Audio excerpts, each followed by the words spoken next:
Hello, everyone. I cannot see the chat, so for whatever reason on this one. So what we're doing is I'm teaching you how to make a pouch, Bible study, Sunday school, whatever. The one that I'm making today is for one of my, she's coming to go to church with me this weekend, possibly two of them. I already have one made. And this pouch can really be used for pretty much anything. Like I said, you can use it for pretty much anything. It's pretty roomy. But I thought it would be neat for keeping my Bible in, keeping everything together, no papers fall out of it, because we all have special things that we keep in our Bibles. So, along with our Sunday school papers and she likes to bring a little coloring book with her. She colors everybody at church a picture. So, this will help to keep her things together, help me to keep her things together as well, along with her Bible and everything else that she decides to bring to church. But like I said, these pouches can be used for pretty much anything, keeping papers, lace, anything you want to put in there. You can actually put Velcro here to keep it closed, or a button, or whatever you want to fasten it. So, with that being said, let's get started. I have already, for the sake of the length of the video, I have already sewed part of it together. I've already sewed the lace to my fabric. You will need some kind of thick fabric. This is kind of a quilt fabric remnant that my sister-in-law gave to me. She has a friend that's a designer, and she was making blankets for hotels, high-end hotels, and she had these remnants, and this was perfect. So it's very soft, very thick, to hold the shape of the pouch. I also had this lace. As you can see here, I have a lot of it. So that's what I use. I just doubled it in the center and did a stitch down through there. But what I did is I laid my lace over my fabric, and your fabric needs to be 26 inches long, okay? Because you're going to hem it, and you want plenty of room for your Bible and whatever else, and you want plenty of room to hem it and for the fold over part.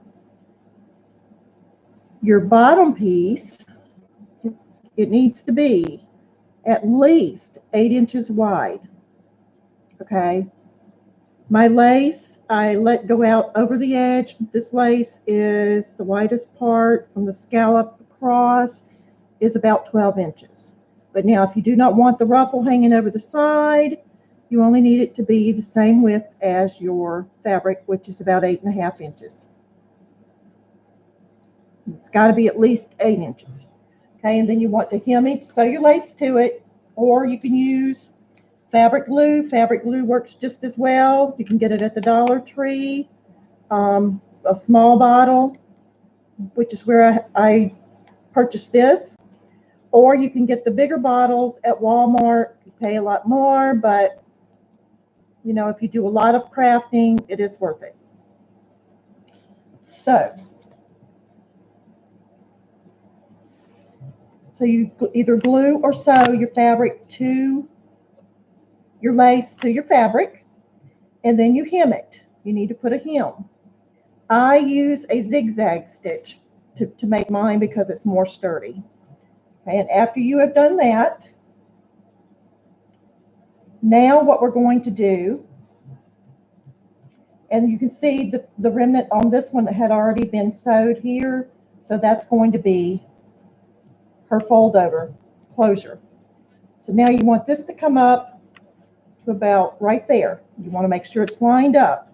The edges have got to be lined up. Then you flip that back down. Now I'm going to take it to my machine, and I'm going to zigzag here and zigzag here, but I'm going to do it twice so that it holds. the weight of the Bible or whatever else she decides to put in there. So with that being said, I will be right back. I'm going to sew this down.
Okay, so I have the one side done, and I'm going to trim off my excess thread.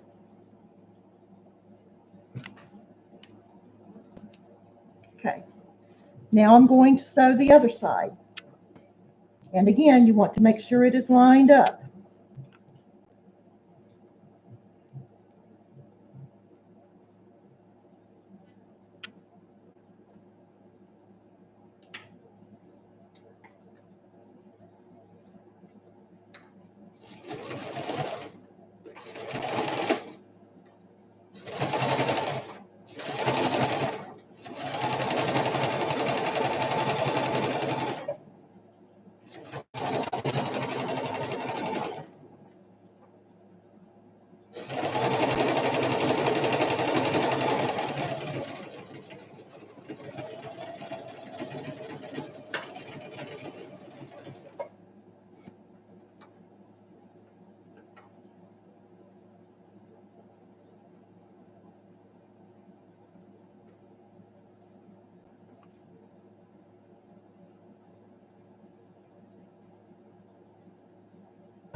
Okay, I have to refill my bobbin again, so give me just a minute to do that real quick.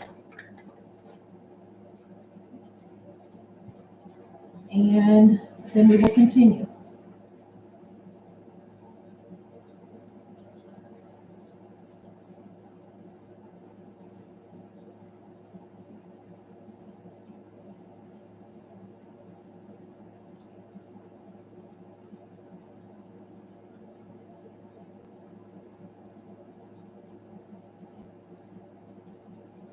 I should have prepped ahead of time and made sure my bobbin was filled. I apologize for that, ladies.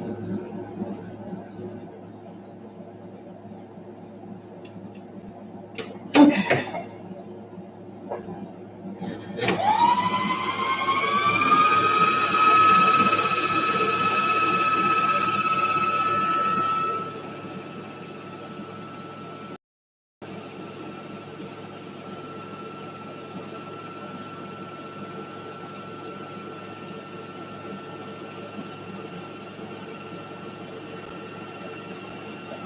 I think that's enough to do that.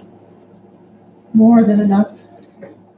Let me rethread my machine and put a few minutes.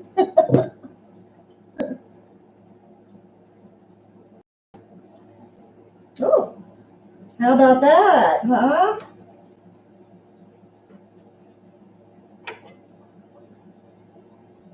All right. Put this back down into my bobbin and put it back into my machine and feed it through.